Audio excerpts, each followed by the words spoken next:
Conhecendo as carreiras públicas. Você pode ser jovem, 18 anos, ter apenas o ensino médio, não ter nenhuma experiência de trabalho e passar no concurso público para ganhar mais de 15 mil reais, como é o caso do Senado Federal, ou mais de 5 mil reais, como na maioria dos tribunais, e sem precisar se matar de trabalhar.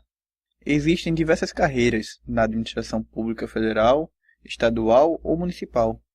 Assim, como eu faço para escolher uma carreira pública? Uma das maneiras de escolher é analisando as informações da carreira como remuneração, local de trabalho, jornada de trabalho, atribuições da função e os requisitos exigidos. Remuneração. Este é o item mais considerado na escolha da carreira pela maior parte dos candidatos. A remuneração varia de acordo com a função e o órgão público. Atribuições da função. As atribuições da função geralmente vêm descritas no edital. Leia o edital com atenção e procure na internet informações mais detalhadas sobre o cargo. Local de trabalho. Geralmente o edital dispõe sobre o local de trabalho. Se você vai trabalhar no interior, na capital. Jornada de trabalho. As jornadas de trabalho mais comuns são de 30 ou de 40 horas semanais. Existem carreiras que trabalham em regime de plantão, 24 por 72, ou seja, trabalham um dia e folga 3. É o caso dos policiais rodoviários federais e alguns outros órgãos. Requisitos exigidos. Além das condições básicas, algumas carreiras exigem requisitos específicos, como carteira de motorista.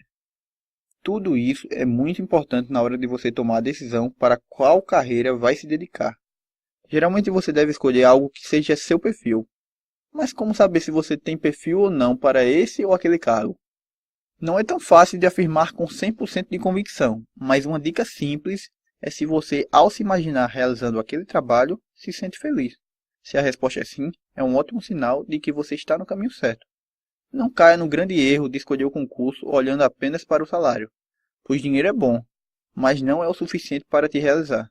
Possa ser que o salário seja uma questão determinante no início, mas se você tiver opções, não vise só o dinheiro. Já dizia Confúcio, escolha um trabalho que você ame e não terás que trabalhar um único dia em sua vida. Não se preocupe com a concorrência. O número de inscritos que seu concurso tem é só um reflexo de quão bem divulgado ele foi. E outra coisa importante, você só precisa de uma vaga. Simples, só precisa de uma vaga. Então se o concurso tem uma vaga, parece uma brincadeira quando eu falo assim, mas não, é verdade. Muita gente foge de concurso com uma, duas vagas, foge. Eu tiro como meu exemplo. TRT, analista judiciário e oficial de justiça. São cargos diferentes. Geralmente para oficial de justiça tem 2, 3 vagas. Para analista normal tem 30, 20, 40, 50, 100. O TRT Pernambuco já chamou mais de 100 analistas. Oficial de justiça eu acho que não chegou nem em 10. Mas também o número de inscritos para oficial é menor. Às vezes, não, mas isso é proporcional, é. Mas faça o seguinte, se você se preparou, estudou, não olhe para a vaga, não, olhe para o cargo. Você quer ser o quê? Analista judiciário ou oficial de justiça? Você tem que escolher pelo seu perfil, pela sua vontade. Porque vai terminar, sabe o quê?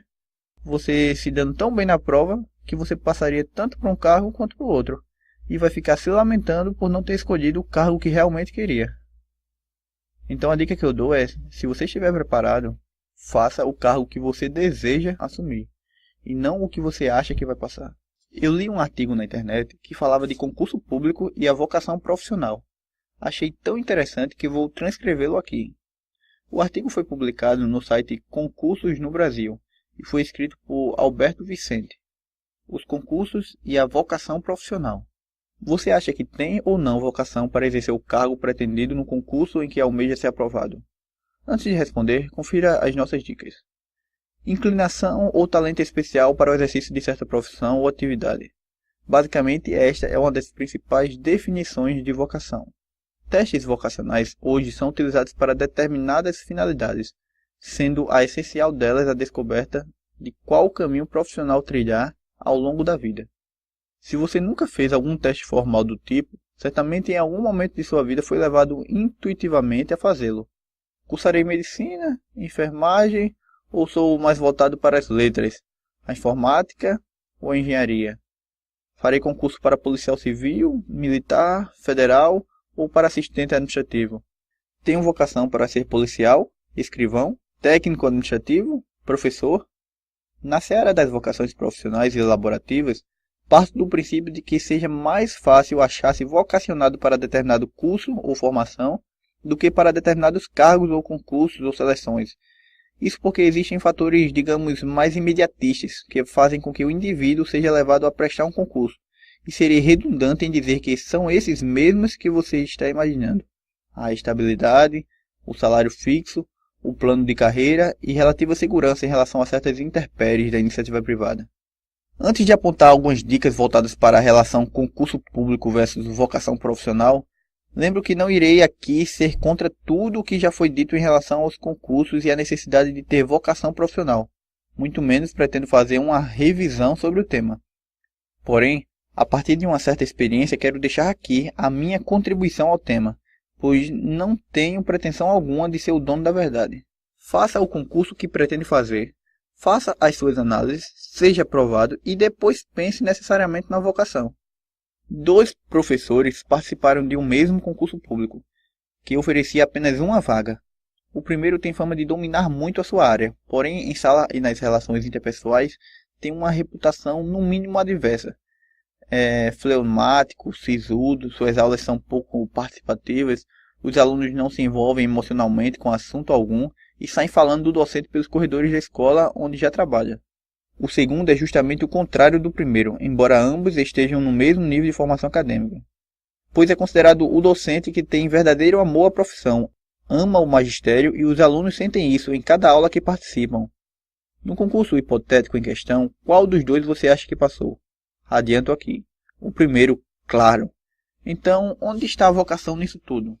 Basicamente sabemos que o tipo de exame adotado pelas bancas de concursos públicos está fundamentado na concepção de avaliação vista em seu aspecto somativo, quantitativo, controlador, medidor, classificatório, que deixa pouco espaço para o aspecto qualitativo ou formativo. Então não se admire se um dia você se deparar com uma história real bem parecida com essa, na qual nem sempre o mais vocacionado leva o prêmio final. Outra coisa, não confunda mérito por ter sido aprovado em um teste disputado com mérito oriundo de bagagem curricular. Obviamente, é claro que prosseguindo em sua caminhada, o segundo irá ter o reconhecimento esperado. Mas não é isso que está em questão aqui. A questão é que nem sempre você poderá optar pela carreira a qual supostamente sente-se vocacionado e nem por isso você, se aprovado para tal área, não vocacionada, será um péssimo servidor público. Murilo Rubião, um mestre da literatura fantástica brasileira, escreveu um conto que narra a história de um mágico que, após ingressar no serviço público, perde seus encantos. Leia. O ex-mágico da Taberna Minhota. Com todo respeito ao escritor, que ironicamente também foi servidor público, não acredito que o serviço público tire a magia de ninguém, mas penso que certas pessoas têm ou adquirem o dom de retirar qualquer magia do serviço público. Lembra-se de certos políticos? Jamais me imaginei sendo um servidor público administrativo, um burocrata, nunca fiz teste vocacional para isso, mas nem por isso me considero um servidor infeliz, desestimulado, desencantado e ineficiente. Vou mais além. Isso para mim não é nem justificativa para que eu trate o público com insensatez. Muito pelo contrário. É lidando com a diferença que o ser humano muitas vezes tem a oportunidade de demonstrar que é de fato um ser humano. Agora, se o cargo que você exerce não lhe satisfaz de fato, tenha a dignidade de reconhecer isso e peça a exoneração, se possível for, caso não seja o seu principal meio de vida. No entanto, enquanto não se demite, dê o melhor de si. Conheço muita gente que jamais achou que tinha vocação para determinada função pública inusitada. No entanto, há anos tem atuado na profissão com genuíno amor. Haverá situações em que você precisará correr menos riscos, então faça isso. Imagine agora esta situação. Você está desempregado, é chefe de família, está vivendo de trabalhos temporários e, como tem ensino médio, pretende prestar um concurso no qual você avalia que tem reais chances de passar.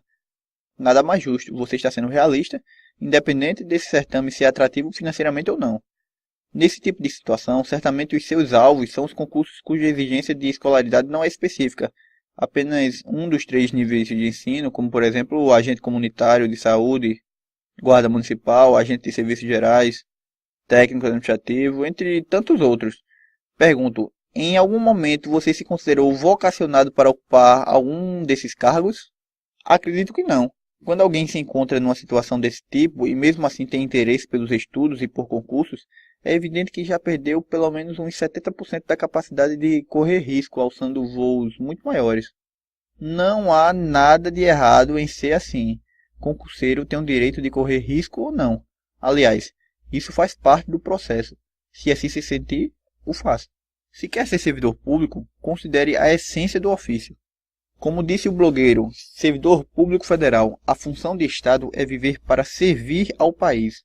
O verdadeiro nome do servidor público é servidor do público, aquele que recebe dos impostos do público para prestar bons serviços a este mesmo público. Concordo plenamente com esta afirmação e, portanto, sou levado a ser favorável a que você tenha pelo menos uma vocação antes de entrar no serviço público. Goste de lidar com gente, principalmente quando essa gente for seus compatriotas, ou seja, cidadãos como você. Como um enfermeiro ou médico, como poderei ser indelicado com um paciente se sempre detestei ir ao hospital público justamente por temer ser maltratado? Como secretário escolar, como poderei tratar um pai ou mãe com indiferença se também sou pai e sei que todos custeamos o salário dessa gente? Até mesmo como ocupante de cargo eletivo, que também é servidor público, como poderei passar 4 anos de mandato recheando minha conta bancária e não apresentando proposta política alguma? Achei super esclarecedor este artigo, por isso compartilhei com vocês e acredito que tenham gostado também. Nos veremos no próximo módulo, onde falarei por onde começar. Até mais.